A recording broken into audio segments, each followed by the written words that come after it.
Hello all, welcome to my channel. My name is Alicia and today I'm going to talk to you about all the things that you need to get started with making tumblers.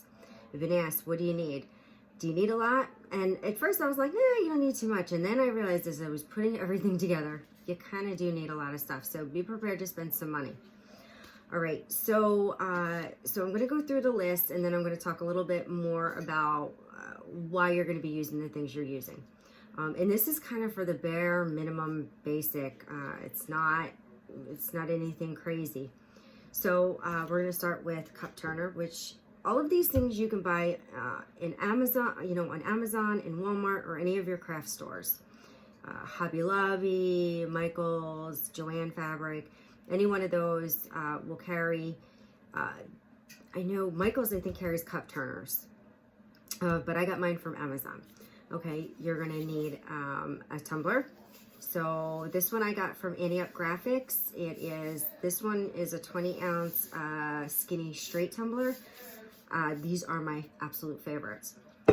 Also, you will need glue to stick the glitter to the cup if that's what you're gonna do, which most people start out with glitter.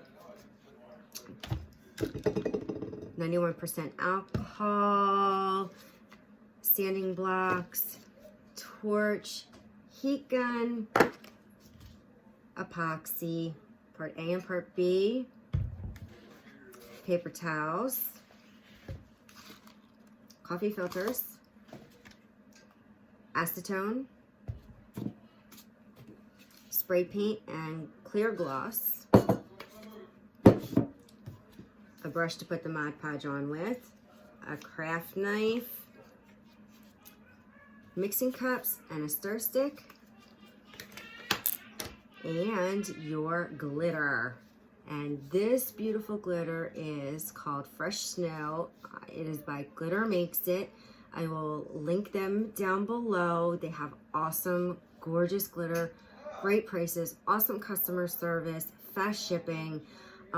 They're, I want to say they're not their glitter is not like, it's not a downgrade glitter, like from Walmart or from the dollar store. Like, this is good quality glitter, but it's so affordably priced that this is something you can definitely start with. I would absolutely recommend it. That's all I use now is their glitter. It's amazing. Okay, so to get started, you are going to take your tumbler. You are going to, and I'm not going to do everything. I'm just going to I'm going to talk through this. So you're going to take your stainless steel tumbler, you're going to sand it with either your sandpaper. This is a 220 grit. You can go finer if you want. Sanding block, I think this is a 220 also. Sand your cup down, scuff it up. Don't forget to get your rim. Absolutely make sure you get your rim, because this is where your paint's going to come off first. Okay. After you're done with sanding your cup down, oh, also gloves. I'm wearing them. Gloves, absolutely super, super important. And a chemical mask, which I don't use a full chemical mask. I use kind of a half chemical mask. So you're going to take your cup, after you're done sanding it, you're going to spray it with your 91% alcohol. You're going to take your paper towels, wipe it all down. Now you are ready to spray paint your cup. So you can sit it on a table. I do all my stuff outside. I have a table where I have a cloth, a dollar store placed a cloth over it, and I spray it.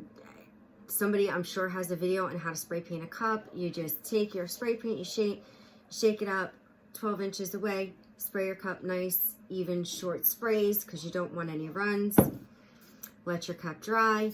Now you're going to get into applying your glitter. So when I started, I used Mod Podge, and you can buy a small bottle of this at the Dollar Tree, and a little goes a long way. So you don't need to start with a big one. You can start with a little one, because Mod Podge may not be the way you want to go, because there's a couple of different ways to apply, and that's going to be in another video. I've already showed you how to do the Tack-It method in another one of my videos, how to apply glitter via Tack-It, and that's another type of glue. So you take your brush, you apply your glue to your cup, and you make sure you have smooth strokes. Mod Podge dries pretty quick, so if you put on a thin layer, if it's too thin, you're going to dry by the time you get all the way around the cup. If it's too thick, it's going to glob up. So this is one of those things where you've got to kind of move quick. Get it on. Take your glitter, sprinkle. Oh, don't forget your paper catcher. You gotta catch your glitter that falls off your cup, because you do not want to throw away any of this absolutely gorgeous glitter. So whatever falls off, collect it, put it back in the jar for the next beautiful cup that you're gonna work on. Okay? So you've glittered your cup. You're gonna let it dry. Everybody has different amount of times, you know, that they let. Some people let it dry overnight. Some people do a couple hours. I think, you know, for me, I've waited like an hour for the Mod Podge to dry, and then I go ahead and I Mod Podge over it again. Put another coat. I always do 2 coats of glitter, even with my spray paint. Did I skip a step? I did skip a step. Oh, I'm so sorry. After you sand and prep your cup, then you're going to go ahead and spray paint. No, I talked about spray paint. I'm good. Spray paint, glitter, we're on our second coat. It's drying. I like to seal my glitter with gloss clear. You don't have to when you're doing one solid coat of glitter. It just helps prevent the glitter from moving around. I do it anyway because I have had bald spots in the past. So to prevent getting any bald spots from the epoxy when you're putting the epoxy on, I use the gloss clear. Okay, so your tumbler is glittered. Now you want to work with your epoxy. Epoxy likes to be warm. It does not like a cold environment. It likes to be warm. So if your workspace is cold, you should invest in a space heater. So that might be a necessary thing. Here in the Northeast, it's cold in the winter. I have, you know, our house temperature set at like 70, but the epoxy doesn't like 70. So I have a radiant heater, not something that blows, but a radiant heater over by my turner station to keep that area nice and warm so that my epoxy cures in a reasonable amount of time. Most epoxies are A and B, and they're, you know, this in particular is a 1-to-1 ratio. This is not a finishing epoxy. I'm just showing you because it's small bottles.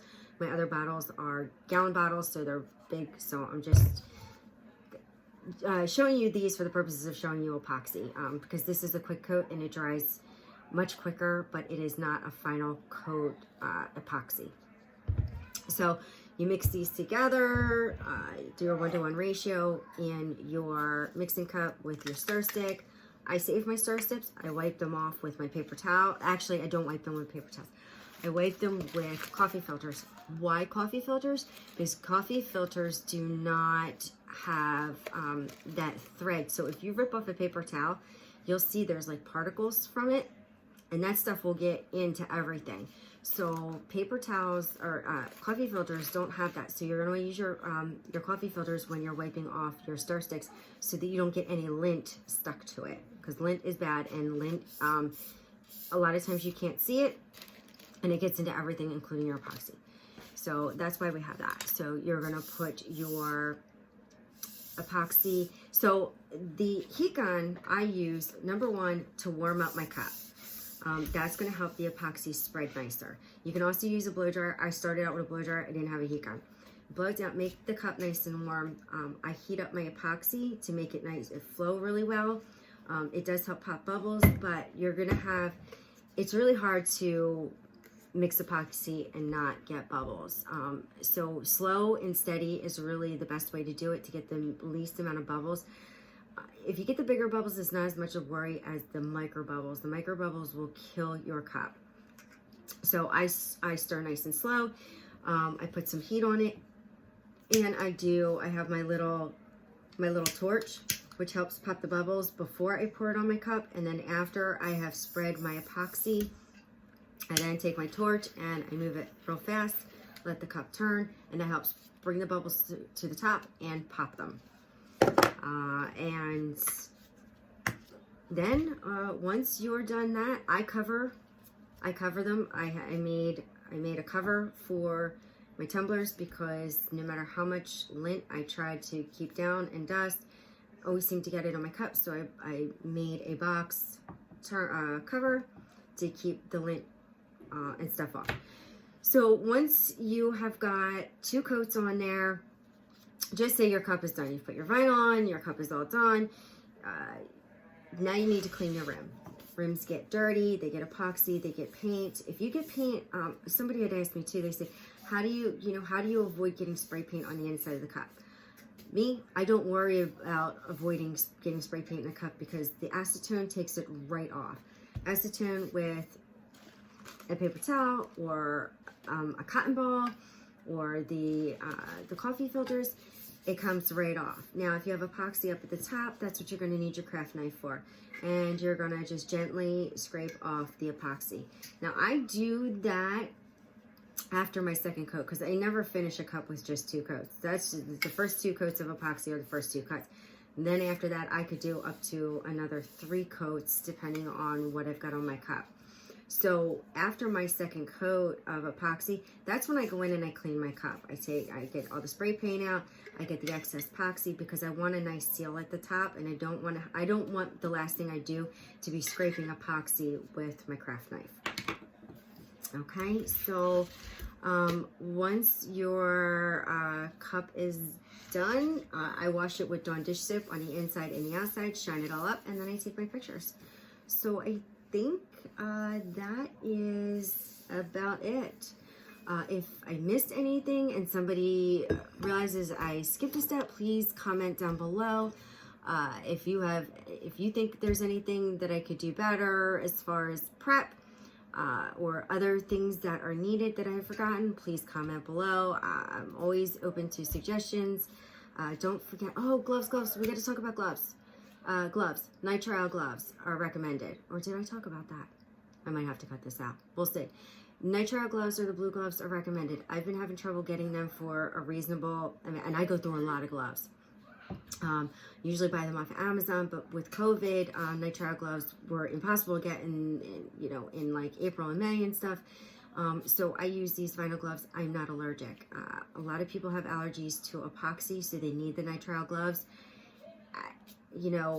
I'm okay. I'm not allergic, so I just use these. I go through a lot.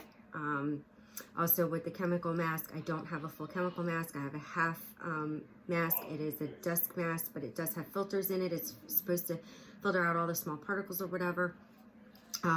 But as a disclaimer, please follow the recommendations on your epoxy to protective wear. Okay? So I think I've covered all of that. If you like this video and it was really helpful, please give me a thumbs up. Please like and subscribe. And if you have any questions, comment below, and I will see you next time. Thanks. Bye.